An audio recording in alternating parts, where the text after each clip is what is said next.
I have just gotten the bismuth metal, and when you heat it up in the pan to about 272 degrees Celsius and pour it into a mold, you get something like this, which is quite fragile, but you can reheat it, heat it, reheat it, and that kind of stuff. Can you see that? It's absolutely stunning, the color.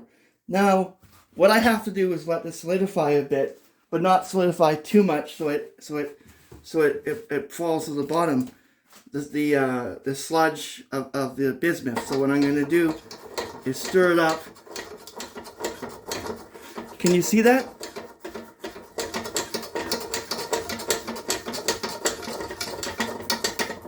It's tricky because you're dealing with a molten metal, but it's a very cool thing to do. Can you see what it's happening to it?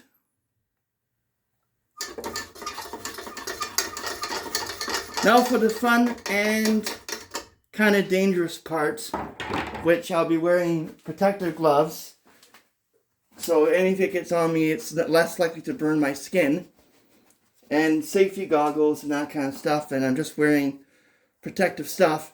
And I've done this multiple times. I recommend you do a trial run or multiple trial run before you actually start doing this. Now I'm going to remove the clamps very slowly and pour this into, what am I pouring into? This. These are I'm using them for implants, or a type of implant, so I can basically pour the metal into it and basically solidify it. But in order for this to happen, I have to stir it a lot and continue to stir it so it doesn't do weird things when I solidify it. As soon as you pour it into a cooler temperature, this should be able to handle about 200 to 300 degrees Celsius. So there shouldn't be an issue of cracking, because it's an interesting type of material. Now it's quite hot. Can you see?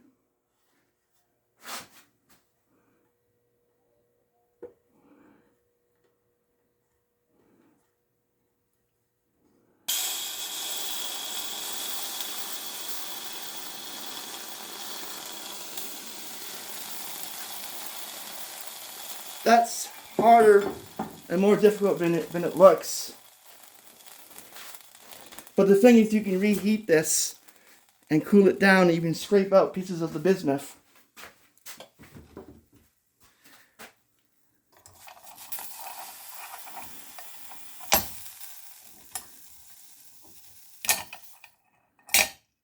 Oh wow, that is beautiful.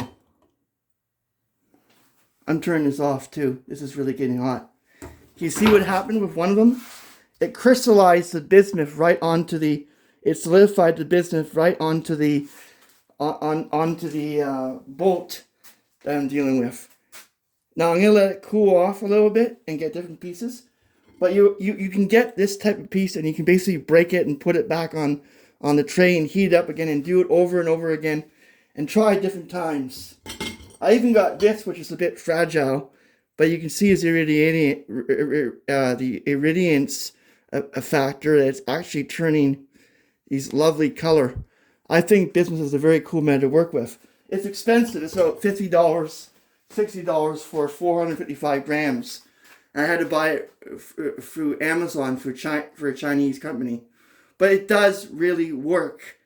And now I'm going to use the tongs, because that's probably extremely hot, and see what happens when I pick it up. Will it fall out of solution? Will it crack? Now that's interesting. Now very carefully put it down and just let it solidify carefully. We want it to solidify very carefully. Can you see what I just made?